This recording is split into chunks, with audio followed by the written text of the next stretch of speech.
Pour continuer cette quotidienne, une affaire qui s'est déroulée il y a à peine 2 mois. Hélène et Salomon sont les parents d'une famille nombreuse et très soudée, originaires de la région parisienne. Ils sont installés à Cannes depuis 3 ans et ont ainsi réalisé leur rêve de vivre au soleil. Le 21 août dernier, après une journée de vacances bien remplie, leurs 4 enfants se couchent à 23 h.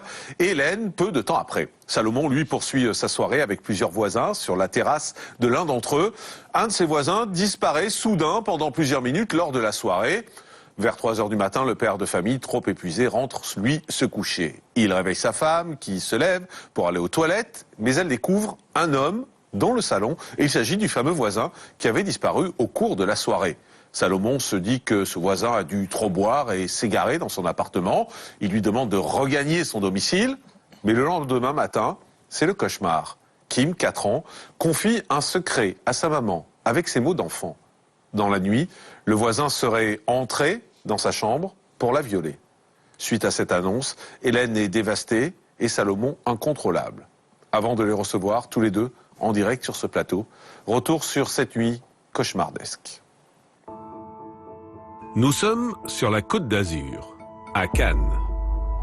C'est ici que vivent Hélène et Salomon, dans le quartier de la Boca. Le couple a réalisé son rêve en quittant la capitale il y a 3 ans pour s'installer dans le sud avec leurs 4 enfants. Dans cette famille, l'ambiance est à la fête et on se dit tout. Mais personne ne se doute du drame qui va se jouer dans la nuit du 21 au 22 août 2020. Ce soir-là, après une journée de vacances bien remplie, les 4 enfants partent se coucher à 23 h, suivis de leur maman, Hélène. Salomon, lui, décide de poursuivre la soirée sur la terrasse de l'un de ses voisins. Un autre habitant de l'immeuble est également présent et tous ensemble, ils profitent de cette nuit d'été autour de quelques verres. Mais aux alentours de 3 h du matin, l'un des hommes disparaît pendant de longues minutes. Salomon trouve cela étrange, mais fatigué, il décide de rentrer chez lui, sans l'attendre, pour le saluer. En se couchant, le père de famille réveille son épouse, qui décide de se rendre aux toilettes. Mais en marchant dans le couloir, elle aperçoit une silhouette étrangère dans le salon. Stupéfaite, Hélène demande à son mari s'il invitait quelqu'un à dormir. Ce n'est pas le cas, et Salomon se précipite dans le salon pour aller voir qui s'est introduit chez eux. Et c'est alors qu'il se retrouve face au voisin qui avait disparu un peu plus tôt dans la soirée. Il se dit alors qu'il a dû se perdre sous l'effet de l'alcool. Il lui demande donc de bien vouloir rentrer chez lui, puis retourne se coucher auprès de sa femme. Mais vers 6 h du matin, il est réveillé par Kim, leur petite fille de 4 ans, qui se plaint d'avoir mal en bas du ventre. Il lui conseille d'aller aux toilettes, puis de se recoucher, en faisant bien attention de ne pas réveiller les autres enfants. Le lendemain matin, la famille se lève et prépare un brunch. Le père emmène ensuite son fils, Ethan, âgé de 11 ans, à un anniversaire. Mais quand il revient à son domicile, c'est le drame. Il retrouve sa femme en larmes, complètement effondrée. Avec ses mots d'enfant, leur fille Kim lui aurait confié un secret qu'elle ne voulait pas dire à son papa. Selon la fillette, au cours de la nuit, l'un des voisins serait venu dans sa chambre. Il aurait baissé sa culotte et introduit son doigt, tout en faisant des ronds, ce qui lui aurait fait mal. Après cette révélation, le père de famille est lui aussi effondré et peine à entendre ces mots. Il se trouve dans un état de colère absolue. Il tente alors de pénétrer chez le voisin, mais n'y parvient pas. Sa femme le retient pour qu'il ne fasse pas de bêtises. Après avoir retrouvé ses esprits, Salomon finit par appeler la police de Cannes. Sans attendre, 2 équipes arrivent sur les lieux. Le voisin, qui était encore endormi, est interpellé et emmené au commissariat. Interrogé, il dit qu'il a bu beaucoup d'alcool et consommé plusieurs drogues. Il ne se souvient plus de rien. En parallèle, la petite Kim est examinée par le médecin et il constate qu'elle a bien été violée. Ses parents portent plainte pour viol sur mineur de moins de 15 ans et après avoir passé 48 heures en garde à vue, le suspect est placé en détention provisoire à la prison de Grasse.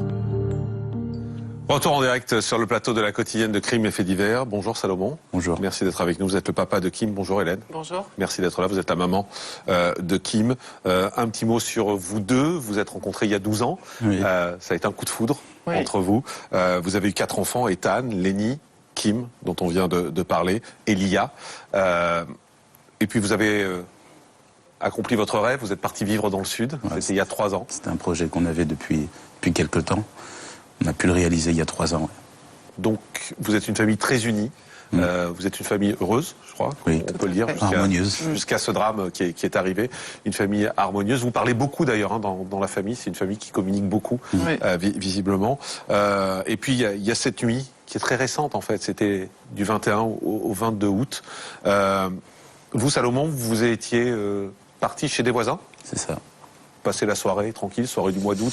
On imagine qu'il fait beau dans le Sud. C'est des vacances. Je n'étais pas fatigué. Je n'étais pas forcément fatigué. C'est dans votre immeuble, dans le même. On habite dans une maison mitoyenne. Voilà, dans la même maison. Où c'est divisé. On occupe le rez-de-chaussée et en haut il y a deux voisins, dont lui et sa famille. Puis. En fait, on passait une soirée on passait une soirée normalement en famille. En famille. Les enfants sont partis se coucher un peu plus tard que d'habitude, comme c'est les vacances. Donc vers 23h, par là. Ma femme, vers minuit, elle était fatiguée, elle tombe de fatigue, dit qu'elle va se coucher. Moi, je vois qu'il y a un peu de bruit, un peu de lumière. J'entends des voisins entre eux. Je veux les rejoindre. C'est les voisins que vous connaissez, avec qui vous avez de bons rapports on avait de bons rapports de voisinage. Oui. On était... Y compris ce fameux voisin dont on va parler dans un instant. Oui. Nous n'étions pas amis. Nous n'avons jamais partagé un repas ensemble. Mais on entretenait... on se dépannait des cigarettes. Donc vous passez la soirée sur la terrasse. Voilà. Ce voisin, à un moment donné, s'éclipse. Vous y prêtez pas plus d'attention que ça, a priori. Puis vous rentrez vous coucher. Et là, Hélène, ça vous réveille, c'est ça? Pas du tout. Son arrivée? Oui. Son arrivée vous réveille? Oui. Il me réveille, il revient, il me fait un bisou, il me raconte, parce que j'aime bien savoir ce qui s'est passé de ces soirées. Là, je vais dans la salle de bain et pour aller aux toilettes. Et en allant dans la salle de bain, j'aperçois une silhouette sur le canapé. En train de dormir? Non? Non. Avec une couette sur lui, mais j'ai pas mes lunettes, mes lentilles, donc je ne voyais pas bien, mais c'était pas quelqu'un qui dormait en tout cas. Mais vous avez peur? J'ai peur, je vais tout de suite voir mon mari dans la chambre, et là je lui dis tu as invité quelqu'un? Et là il me dit non, et il va voir tout de suite dans le salon. Et là vous tombez sur ce fameux voisin qui avait quitté la soirée. En fait, il avait disparu de la terrasse 30-40 minutes avant. Et je pensais qu'il était peut-être parti à l'épicerie pour reprendre une petite bouteille supplémentaire, on ne sait pas, pour prolonger la soirée. Puisqu'il m'incitait quand même à boire des verres sur la terrasse. Vers 4 heures, moi aussi je fatigue par rapport à l'heure. On n'était pas forcément ivre non plus. C'était l'heure qui fatigue aussi à un moment donné. Je décide de rentrer, puis je fais un petit bisou à ma femme. J'essaie de lui expliquer un peu la soirée. J'étais chez les voisins, voilà, là-haut. Si t'as entendu du bruit, c'était nous. C'était sympa. Et à ce moment-là, quand elle part, et quand on arrive dans notre salle de bain, si vous voulez, vous avez une vue sur toute la grande salle de séjour, avec le canapé qui se trouve tout au fond. Parce qu'elle m'a dit, t'as invité quelqu'un? Je lui dis, ben non. Donc vous vous levez à ce moment-là? J'arrive dans le canapé. Je m'aperçois qu'il est allongé, avec un grand sourire. Et qui me dit, oh Fratello, je peux rester chez toi. Mais juste, comment il est rentré chez vous? Si vous voulez, la terrasse où on a passé la soirée se situe à 4-5 mètres au-dessus de ma porte d'entrée. Et comme on est tout au fond d'une impasse à Cannes, je n'ai pas fermé la porte à clé, si vous voulez. Donc il est possible facilement de l'ouvrir? Non, j'avais juste à tirer. Oui, c'est ça, d'accord. Si j'aurais eu fermé à clé... Je n'ai pas fermé à clé, donc du coup... parce que vous êtes vraiment en confiance, parce que vous connaissez les voisins, parce que vous êtes au bout d'une impasse, si je comprends bien, donc personne ne peut venir. Sûr. Donc voilà, c'est la vie, c'est votre vie quotidienne, quoi, d'être dans la confiance. C'est ça. Donc ce voisin vous dit, je peux rester là? Je peux rester. Vous lui dites non? Pas du tout. Je dis, mais t'as peut-être trop bu, va rejoindre tes proches, t'attendent. Merci de regagner chez toi. Et puis là, je lui dis, à demain. Je lui dis, à demain. Alors je retourne me coucher, près de ma femme. Je dis à ma femme que c'était lui et que qu'est-ce qu'il foutait là. On l'attendait depuis quelques minutes, enfin depuis quelques dizaines de minutes là-haut. Et puis, on se rendort. Vous vous rendormez. La matinée commence. Vous amenez votre fils, vous l'amenez au sport. Tout d'abord, vers 6-7 heures du matin, Kim nous rejoint dans la chambre parce que la nuit, quand les enfants se réveillent, ils aiment bien venir me voir pour pas réveiller maman, la laisse se reposer un petit peu. Elle vient me voir en me disant, j'ai mal, papa, j'ai mal. J'ai mal. Je lui dis, chérie, tu vas aux toilettes. Elle avait mal au ventre. Tu vas aux toilettes, je pensais qu'elle était constipée. Ouais, je pensais qu'elle était constipée. Donc je l'incite à aller aux toilettes pour pousser un peu, d'attendre, de repousser un petit peu. Et de regagner sa chambre, son lit pour pas réveiller les autres. On les laisse se reposer, ils sont couchés tard. À la suite de ça, au petit matin, on se réveille. Ethan est invité à un anniversaire. Donc moi, je vais lui acheter un cadeau. Je reviens. Pour l'ami d'Ethan. Pour le copain d'Ethan. Je rentre à la maison. Ethan se prépare. Papa part accompagner Ethan dans Cannes. Et pendant ce temps, ma fille vient me rejoindre sur le canapé et me dit maman, j'ai un secret. Faut pas le dire à papa. Alors, j'ai dit oui, ma chérie, qu'est-ce qu'il y a? Et en fait, elle me dit, elle cite l'individu qui est rentré. Le voisin. Le prévenu, excusez-moi, oui. Elle cite le prévenu et elle me dit, il était dans la maison hier soir. Là, je lui demande oui, et qu'est-ce qui s'est passé? Elle me dit, en fait, il est rentré dans la chambre. Il s'est introduit dans la chambre, il a baissé ma culotte et excusez-moi, et il a mis son doigt, il a fait des ronds. Et là, je suis abasourdie, choquée, dans tous mes états, effondrée. J'appelle mon mari, j'ai besoin de lui à ce moment-là, j'ai besoin qu'il soit avec moi à ce moment-là. J'étais sur le retour, en fait, après, une fois avoir déposé Ethan. J'étais sur le retour. Bon, j'approche de la maison, je vois que j'ai des appels en absence. 5 appels en absence. Bon, je rentre, j'ouvre la porte, je vois ma femme en croix. C'est-à-dire que lorsqu'on vit avec quelqu'un, on arrive à voir dans ses yeux s'il y a quelque chose de grave ou pas. On arrive à voir que là, il y a quelque chose de très très grave qu'on n'a peut-être pas connu. Et elle me dit, devine qu'est-ce qu'elle m'a dit, Kim? Maman, j'ai un secret, faut pas dire à papa. Vous y croyez tout de suite, vous, Hélène? Oui. Vous savez que c'est vrai? Totalement. Parce que nous savions pertinemment que c'était Claudio pardon, je suis désolé, le prévenu, qui était rentré chez nous. Donc, du coup, on savait qu'il y a eu une intrusion chez nous. Et on savait que... Elle ne pouvait pas l'inventer. Pas du tout. Nos enfants n'ont pas l'habitude d'inventer des histoires. Mais juste, Salomon, oui. Quand Hélène vous raconte ça, oui. Qu'est-ce qui se passe dans votre tête? Comme un papa. Il tremble, il n'est pas bien. J'ai des tremblements, j'ai les poils hérissés, j'ai un peu envie d'en découdre, forcément. Je monte une première fois, j'essaie d'ouvrir la porte. J'essaie de traverser par chez les voisins pour essayer de voir si sa fenêtre elle était ouverte. Je redescends en bas, je m'apprête à dire au revoir à ma femme et à mes enfants. Pourquoi leur dire au revoir? Parce qu'il risquait de se passer quelque chose de très grave. Il aurait pu se passer quelque chose de très très grave. Et vous vous êtes dit, je vais finir en prison? Oui. Et vous allez leur dire au revoir? Non, je m'apprêtais, je sais pas, c'était comme j'étais sous le choc, donc je savais pas comment réagir. Ma femme m'a retenu, s'est agrippée à moi. Non, j'ai besoin de toi, on a 4 enfants, on a réussi à faire tout ça, qu'est-ce que je vais faire toute seule?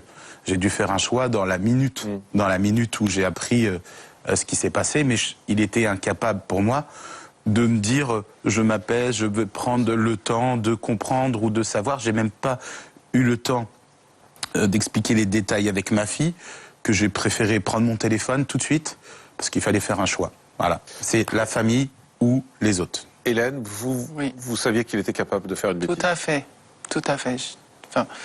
Je me suis dit, il va le tuer.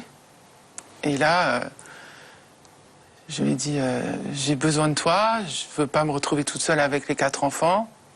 J'ai besoin de toi. Et là, il m'a regardé, il a pris le téléphone et voilà. Il a dit, on appelle la police. Vous, je suppose qu'au fond de vous, vous aviez cette même haine. Tout à fait. Oui. Tout à fait. Contre cet homme. Tout à fait. Mais malgré tout, vous a dit, si mon mari fait quelque chose, je vais le perdre. Tout à fait. Ouais. J'ai besoin de lui, comme on vous a dit en début d'émission, on est très soudés et voilà, on ne fait pas l'un sans l'autre. Donc voilà, j'ai besoin de mon mari dans cette épreuve et on est... voilà. Et Kim, elle est avec vous dans elle entendait tout sur le coup, on n'a pas fait gaffe, mais sur le moment, elle entendait ce qui se passait, parce que on a pris d'autres mesures après de communication, même vis-à-vis d'elle. Bien sûr. Mais sur le coup, on était un peu foudrage. La police, on a eu la chance de tomber sur un très bon équipage qui ont pris en charge aussi très vite Kim, qui ont su me canaliser. Oui.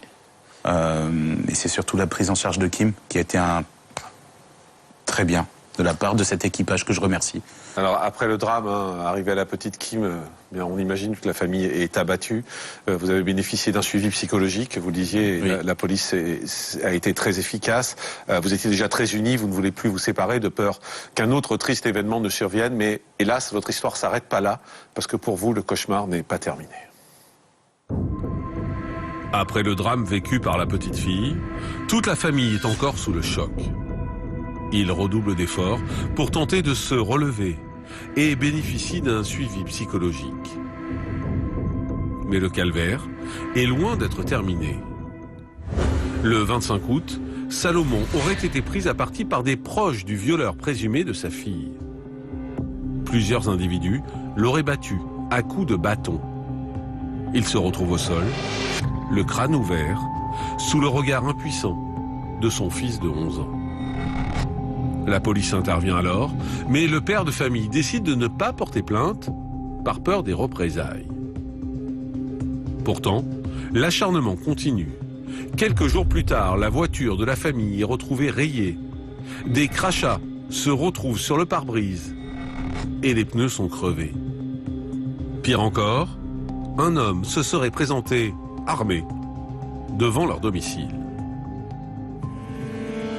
La famille ne se sent plus du tout en sécurité dans le quartier. Hélène et Salomon doivent désormais partir et trouver un autre appartement pour mettre leurs enfants à l'abri. Une situation qui n'arrange pas l'état de stress post-traumatique dans lequel ils se trouvent. Depuis l'affaire, Hélène est en arrêt maladie pour dépression et le couple s'est vu prescrire des médicaments par le médecin de famille pour arriver à dormir. Dernièrement, la police est même intervenue. Mais les proches du suspect n'ont reçu qu'un simple avertissement. Toute la famille attend désormais que l'agresseur de Kim soit enfin jugé pour retrouver la paix. Les deux parents sont prêts à tout pour que leur fille soit reconnue comme victime et que justice leur soit rendue. Voilà, Hélène et Salomon, les papas de Kim, sont toujours en direct avec nous. Vous êtes très émus en revoyant tout ça. Oui, tout à fait. Parce que vous repensez à... Je repense à tout et j'y repense tous les soirs, d'ailleurs, tous les jours. Et on vit vraiment dans la crainte, on est vraiment dans l'insécurité. Et c'est-à-dire, c'est les proches de cet homme, en fait, qui vous font vivre l'enfer aujourd'hui. Ils vous reprochent quoi, en fait? Parce que vous n'avez rien fait dans cette histoire. Si vous voulez, je peux comprendre qu'au départ, on puisse ne pas accepter qu'un de nos proches ait pu commettre un acte aussi abominable, mais au bout d'un moment, laissons faire la police, et la police va nous donner des retours, la justice va nous transmettre un rendu peut-être, et là, on saura dire si c'est de la faute de ma fille ou de moi. Quoi qu'il arrive, ça c'est même pas... Enfin, voilà. Non, mais si c'est la faute de votre fille. On s'est compris, mais ça montre aussi un peu le niveau, c'est-à-dire de compréhension des uns des autres. C'est facile de s'en prendre à un père de famille qui vit avec sa femme et 4 enfants. C'est d'être fort. Mais vous êtes encore chez vous? Vous êtes plus chez vous? On est encore chez nous. On est encore chez nous. Malheureusement, depuis la faillite de mon entreprise, on n'a plus les moyens, comme avant, de pouvoir déménager comme on vivait avant, tout simplement. Mais la police fait quoi? Ils vous protègent? Si vous voulez, ils sont aussi débordés de leur côté, c'est ce qu'ils nous disent. Donc ils viennent vraiment pour, en cas, c'est du curatif. Je ne sais pas si c'est le bon mot, mais ils viennent pour... quand vraiment il y a un incident présent, constater quelque chose de grave. Voilà. Mais vous avez peur? Oui, moi j'ai peur. Moi, oui. Pas de ces individus. J'ai peur pour ma femme, j'ai peur pour mes enfants. Ces individus ne font pas spécialement peur. Ni l'auteur d'ailleurs. Mais vous, Hélène, vous avez peur pour vous et pour vos enfants? Elle a peur de sortir de la maison, elle a peur de croiser, elle évite tout le monde. Voilà, ne serait-ce que pour aller faire une course ou deux, excusez-moi. Non, pas de souci. Mais oui, non, je suis pas... Je vis pas bien, voilà. Dès que je sors, j'ai peur, effectivement. Je veux croiser personne. C'est très lourd. C'est très lourd, on dort très mal. Je sursaute quand je dors, enfin... Ça paraît totalement surréaliste de vous qui êtes victime, qui est déjà sous un choc. Jean Dorido, docteur en psychologie, il y a déjà le choc de ce qui est arrivé à la gamine, la violence de ce qui lui est arrivé, les parents qui doivent vivre avec ça et qui en plus désormais ont cette pression. C'est intenable, honnêtement. Et je me dis, on a beaucoup de chance que vous soyez équilibré, que vous fassiez pas de choses graves. Bien sûr. Parce qu'il y a quoi devenir dingue face à une situation comme ça? Oui, c'est vraiment, là, c'est vrai que c'est la double peine. C'est-à-dire qu'il y a ce viol. On peut rappeler, Florence le fera mieux que moi, que toute introduction dans le sexe de quelqu'un d'autre qui n'est pas demandé, c'est un viol, et a fortiori mineur, là, il n'y a pas de doute. Donc il y a le choc du viol, il y a effectivement cette double peine de rester dans une atmosphère qui, pour le coup, pour un psychologue, est très, très étonnante. Ce soutien des amis du prévenu, c'est très surprenant parce que en psychologie, on connaît ce qu'on appelle le biais de favoritisme en 2 groupes. Globalement, on soutient ses copains. Pour autant, il y a une exception à ce biais de favoritisme en 2 groupes, c'est ce qu'on appelle l'effet brebis galeuse. C'est-à-dire que pour des actes très graves aux yeux des normes sociales communément partagées, alors là, au contraire, la sévérité est plus importante parce que c'est un effet pas de ça chez nous. Voilà. Et là, typiquement, le viol d'une fillette de 4 ans, ça c'est universel, dans tous les coins de la planète et en toutes les époques. C'est l'ogre qui mange les enfants, ça habite vraiment l'imaginaire collectif. Et ça, vraiment, c'est disqualifiant socialement depuis toujours, en tout temps et en tout lieu. Et c'est vraiment surprenant qu'il y ait cette espèce de soutien d'individus comme ça à leurs copains. Ça, vraiment, et c'est vrai que sur ce climat terrible que vous traversez, moi, je vous souhaite de tout mon cœur de réussir à vivre. Mais juste, Salomon, s'ils le soutiennent, c'est parce qu'ils ne croient pas qu'il l'a fait? Au départ, je pense que... Parce que ça peut expliquer. Ça peut expliquer le côté on ne le croit pas. Ça fait un peu moins de 2 mois, mais je pense que depuis une petite semaine, ça c'est un petit peu... Ça fait qu'une semaine. C'est pas vraiment... Depuis une semaine, ça s'est calmé un peu. Je saurais même pas vous dire en fait, parce que je saurais pas vous dire ce qu'ils pensent à l'intérieur, comment ils sont, qu'est-ce qu'ils envisagent de faire ou pas. Maître Florence Roas, qu'est-ce qu'ils peuvent faire dans un cas comme celui-là? Parce que, visiblement, vous appelez la police chaque fois que la situation se tend un peu, chaque fois qu'il y a une agression visible, mais on ne peut pas continuer à vivre comme ça, c'est pas possible. Tout à fait. Alors, il y a plusieurs choses que je voudrais savoir. D'abord, j'imagine que vous avez désigné un avocat. Oui, Maître Perrault-Lerda. D'accord, vous avez un avocat qui vous représente. Bien sûr. Vous avez lit domicile chez cet avocat. C'est-à-dire vous avez c'est pour les besoins de l'information et un juge d'instruction a été désigné. Bien sûr. Et vous lui avez fait part de ces difficultés que vous aviez avec l'entourage? On attend justement. J'ai fait signaler du coup à la brigade des mineurs qui est en charge de l'affaire pour qu'ils transmettent l'urgence aussi à la juge d'instruction. Seulement, vous savez que les mesures judiciaires prennent beaucoup de temps, plus de temps que... Oui, mais ce qu'aurait pu faire votre avocat, c'est que vous n'avez pas été entendu, j'imagine, par le juge pour l'instant. D'accord. Mais ce que peut faire votre avocat, enfin, c'est écrire au juge d'instruction pour demander que vous soyez entendu assez rapidement. Et puis, de toute façon, il peut d'ores et déjà faire un courrier, par courrier, signaler si c'est déjà fait. C'est déjà une chose. Après, c'est vrai que c'est au juge d'instruction aussi de donner des instructions aux policiers, mais enfin manifestement vous avez quand même des policiers qui sont très réactifs et qui vous protègent. Après, monsieur, vous disiez que eu égard à votre situation économique et à celle de votre épouse, et on comprend parce que j'allais dire c'est même aussi la conséquence des faits dont vous avez été victime, enfin dont votre fille a été victime. Pourquoi ne pas faire une démarche? Mais ça je sors peut-être un peu de mon point de vue d'avocat auprès de la mairie. Pour justement signaler que on doit vous donner un coup de main. S'il y a des gens à qui on doit donner un coup de main, c'est bien des gens qui ont été victimes. Exactement. Exactement, parce que vous êtes victime, quoi. C'est ce qu'il ne faut pas oublier. Vous êtes autant victime que votre petite fille. D'un mois, elle va comment? Alors, on a Kim a 4 ans. On a une dernière aussi, une petite dernière qui s'appelle Lia, qui a 2 ans, qui a failli se faire mordre par le chien du voisin, qui est un staff. Je ne sais pas si vous connaissez le Staffordshire Terrier. Donc, on essaie de tout mettre en œuvre pour aller mieux, autant sur le plan psychologique que physique. Oui. Alors, d'ailleurs, je la salue, Émilie Montourcy, qui est spécialisée dans ce domaine, qui a su nous prendre en charge depuis le début, qui arrive à nous mettre des mots, et j'incite d'ailleurs toutes les victimes du monde entier à prendre ces mesures pour pas rester dans l'inconnu, parce que pour nous, c'est quelque chose qu'on connaissait pas. En tout cas, on espère, Salomon, Hélène, on espère que les choses vont avancer. Surtout, vous allez retrouver la paix, parce que c'est important pour se reconstruire, et que la petite Kim, malgré ce traumatisme, cette horreur qu'elle a vécue, elle va pouvoir, elle aussi, se reconstruire. Bon courage. Je fais appel, juste avant de terminer, je fais appel au public aussi et à tous ceux qui veulent nous aider. On a lancé une petite cagnotte Litchi, Justice pour Kim. Justice pour Kim. Donc, tous ceux qui veulent nous aider, vous pouvez nous contacter, soit par le biais de l'émission ou par la page Facebook que nous avons, Justice pour Kim. Merci. Salomon, merci Hélène, et bon courage à tous les deux. Merci. Nos crimes et faits divers à la quotidienne. Je vais maintenant